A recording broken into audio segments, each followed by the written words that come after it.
உயிரோடு கலந்தவள். பார்வை 16. அன்று மதியம் வரை வேலையே சரியாக இருந்தது சசிரேகாவுக்கு.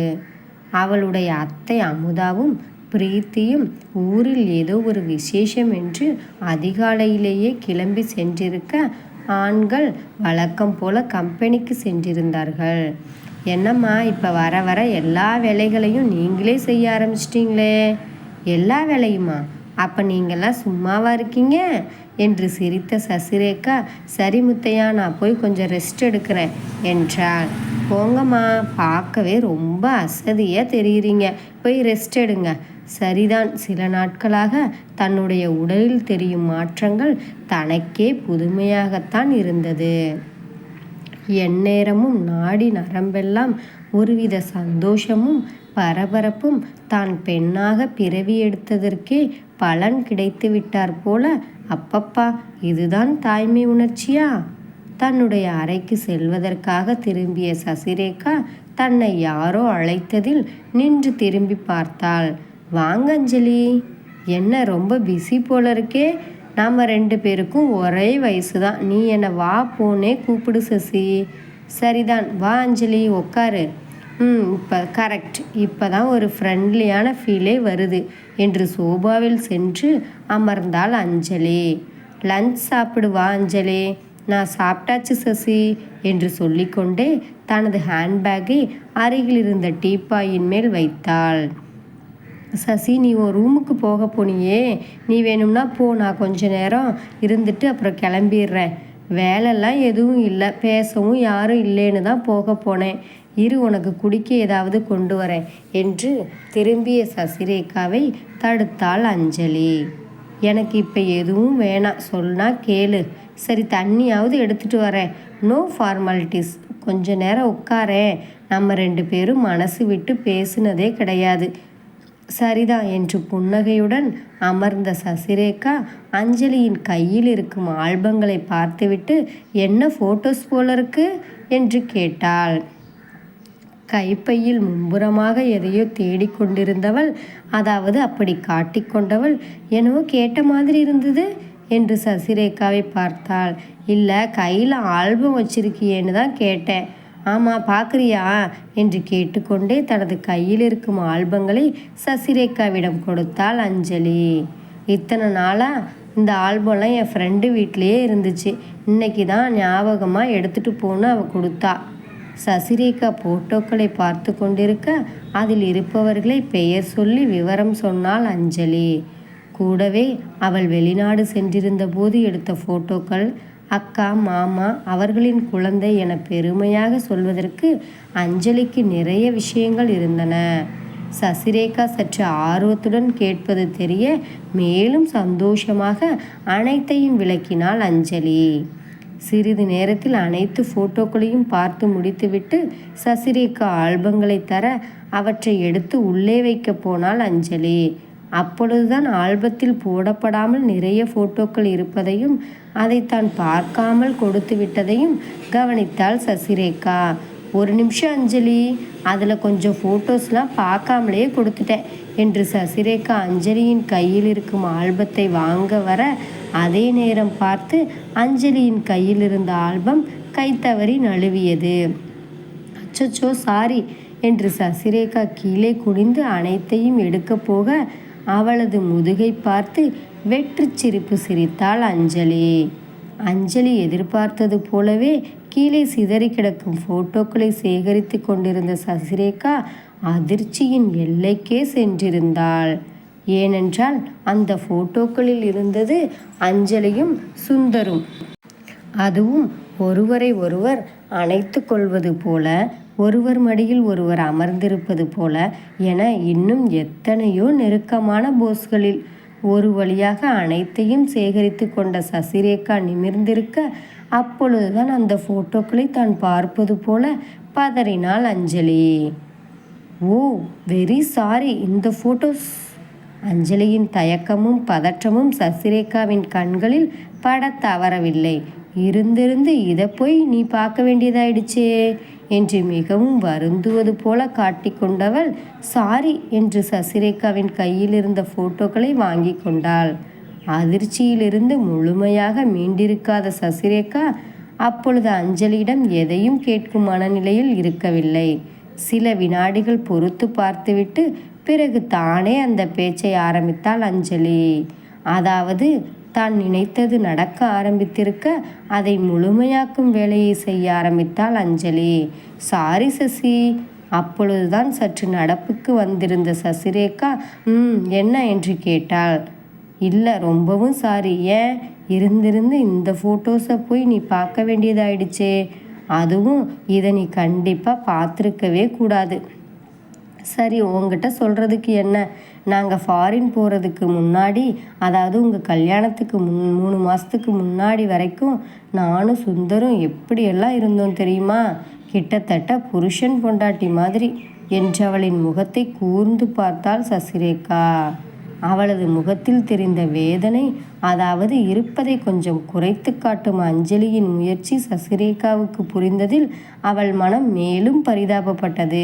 வேண்டா சசி, அதெல்லாம் இப்போ வேணாம். தேவையில்லாமல் உன் மனசு கஷ்டப்படும். புரியுது அஞ்சலி, ஒரு விதத்தில் பார்த்தா நீயும் ரொம்ப பாவம் தானே.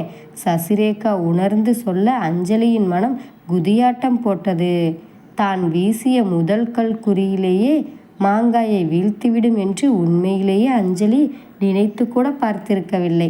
தினமும் குறிப்பார்த்து கல்வீசி முயற்சி செய்து பார்க்கலாம், என்றாவது ஒரு நாள் பலன் கிட்டாமலா போய்விடும் என்று தான் மனக்கணக்கு போட்டிருந்தாள் அஞ்சலி.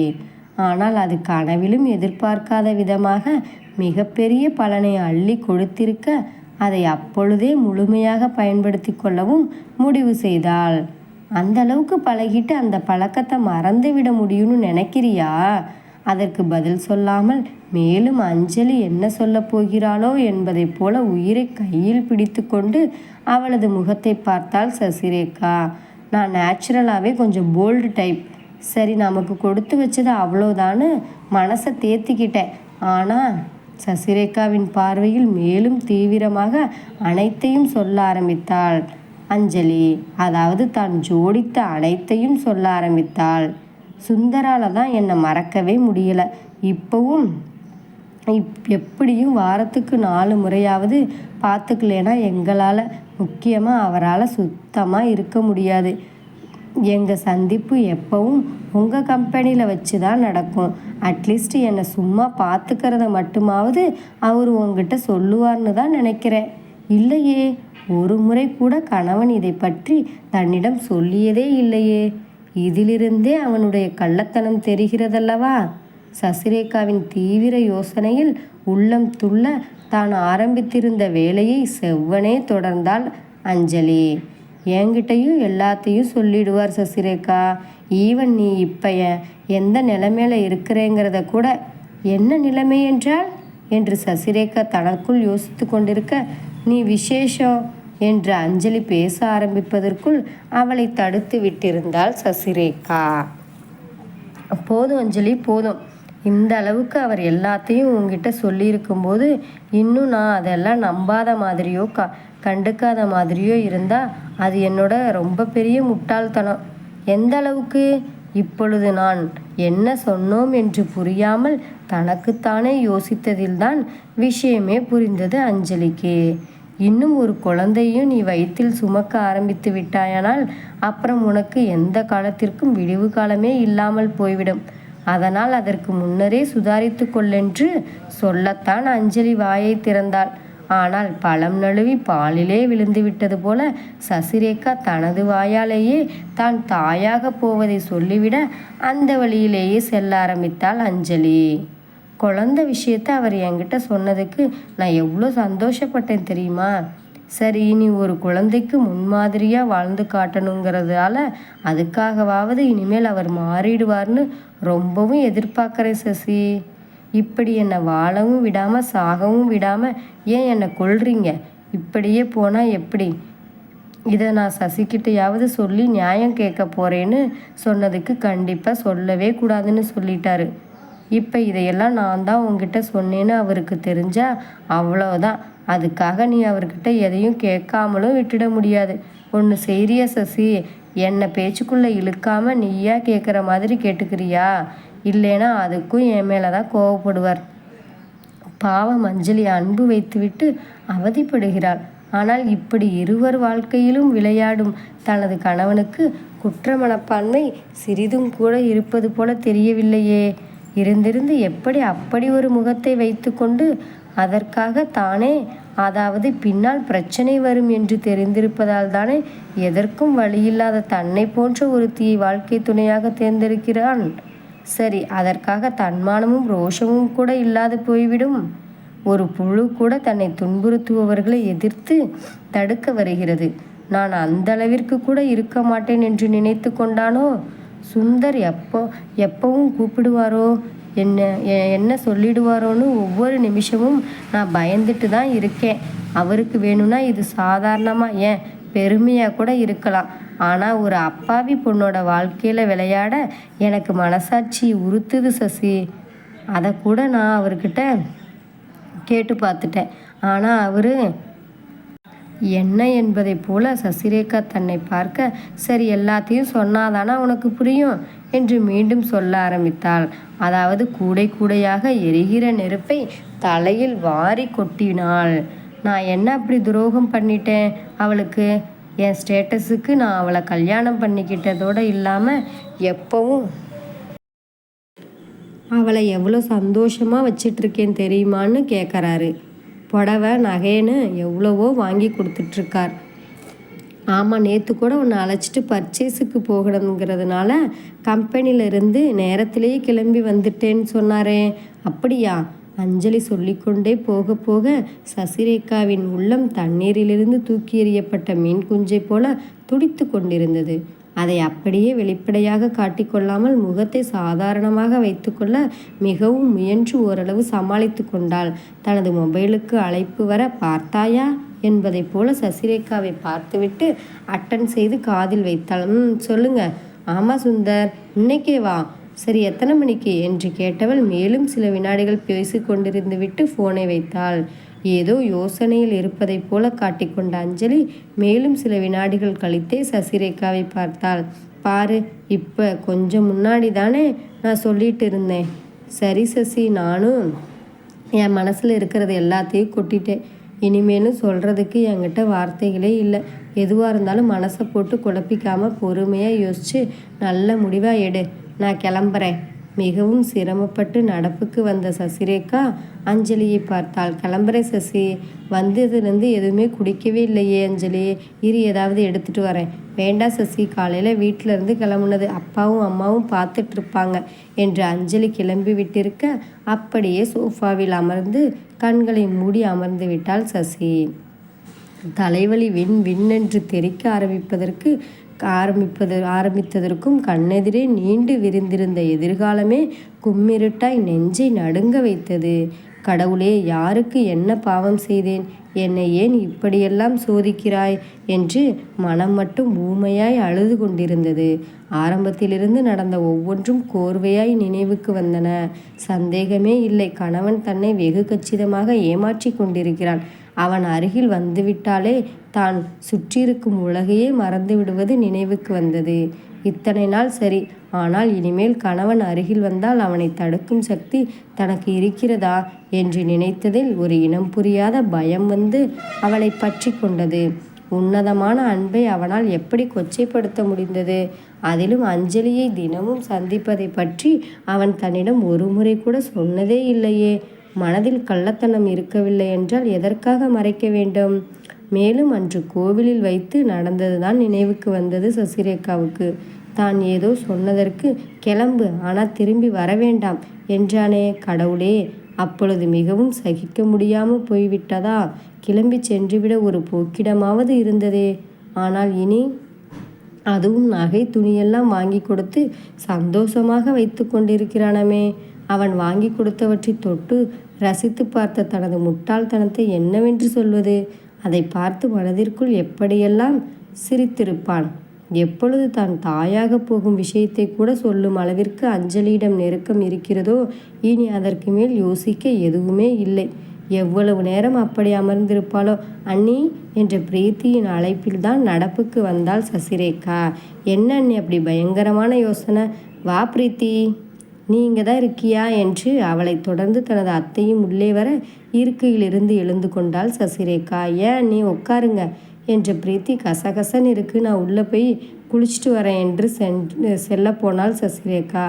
லஞ்ச் எடுத்து வைக்கட்டுமா அத்தை? சரியா போச்சு, மணியை பற்றியா 4 போகுது. எனக்கு ஒரு கப் காஃபி வேணும்னா எடுத்துட்டு வா என்று அவர் தன்னுடைய அறைக்கு செல்ல, இதோ எடுத்துட்டு வரத்த என்று கிச்சனுக்குள் போனாள் சசிரேகா. சில நிமிடங்களில் காஃபியை கலக்கி எடுத்துக்கொண்டவள் தனது அத்தைக்கு கொடுப்பதற்காக சென்றாள். காஃபி எடுத்துக்கோங்க அத்தை. முகம் கழுவி துடைத்து கொண்டே வந்தவர் அப்படியே வை என்றாள். சில வினாடிகளில் அவர் வந்து காஃபி எடுத்துக்கொள்ள அங்கிருந்து நகரப்போனாள் சசி. கொஞ்சம் இருமா, உங்ககிட்ட கொஞ்சம் பேசணும், அதான் கூப்பிட்டேன். தனது அத்தையின் வார்த்தையில் நின்று திரும்பி அவரது முகத்தை பார்த்தாள். உட்காருமா. பரவாயில்ல அத்தை, சொல்லுங்க. ஏன் பார்க்க ஒரு மாதிரி இருக்க? அதெல்லாம் இல்லையே என்று அவசரமாக மறுத்தவளை பார்த்து சிரித்தார். இல்லையே, காலையில் பார்க்கும்போதே டல்லாக தான் தெரிஞ்ச, சரியாயிடுன்னு பார்த்தா இப்போ ரொம்பவும் டல்லாக இருக்க. சொல்லுமா, என்னாச்சு? என்னம்மா பேசு. கொஞ்சம் ஒரு மாதிரி தான் அத்தை இருக்குது. சரிதான், ஏன் நீங்களே கேட்கலனா கூட இன்னைக்கு உங்ககிட்ட சொல்லணும்னு தான் இருந்தேன் அத்தை. நான் டாக்டர்கிட்ட போகணும் அத்தை. என்னம்மா உடம்புக்கு என்ன பண்ணுது? சற்றே தயங்கியவள், ஒரே தலை சுத்தலும் வாந்தியுமா இருக்குது, அதோட நாளும் தள்ளி போயிருக்கு அத்தை. அதான். நிஜமாவா? இவ்வளவு சந்தோஷமான விஷயத்த ஏன் இப்படி டல்லாக சொல்கிற என்றவர், அட நான் உன்னை இந்த அளவுக்கு பாவம் உன்னால் முடியல தானே இல்லைம்மா என்று கேட்டார். சுந்தருக்கு தெரியுமா என்று சந்தோஷமாக சிரித்து கொண்டே கேட்டவரிடம், தெரியும் தெரியும் அத்தை என்றாள் சசிரேகா. சரிம்மா, ஒரு ரூமுக்கு போய் கொஞ்ச நேரம் ரெஸ்ட் எடுத்துட்டு அதுக்கப்புறம் கிளம்பி வா. 6 மணிக்கு டாக்டரை பார்க்க போகலாம். சரியத்தை என்று வெளியே வந்தவளை திரும்பி அழைத்தார் அமுதா.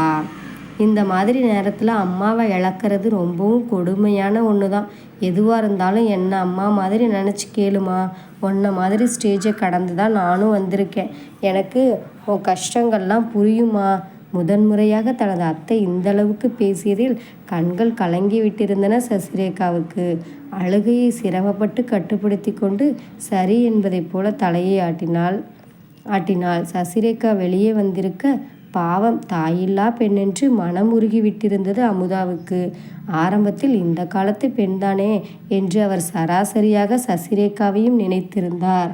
ஆனால் போக போக தேவையற்ற பந்தா அலட்டல் என்று எதுவும் இல்லாமல் மிகவும் பொறுப்பாகவும் பெருந்தன்மையாகவும் நடந்து கொள்ளும் தன் சிறிய மருமகளுடைய குணம் அவரை மிகவும் ஈர்க்க ஆரம்பித்திருந்தது.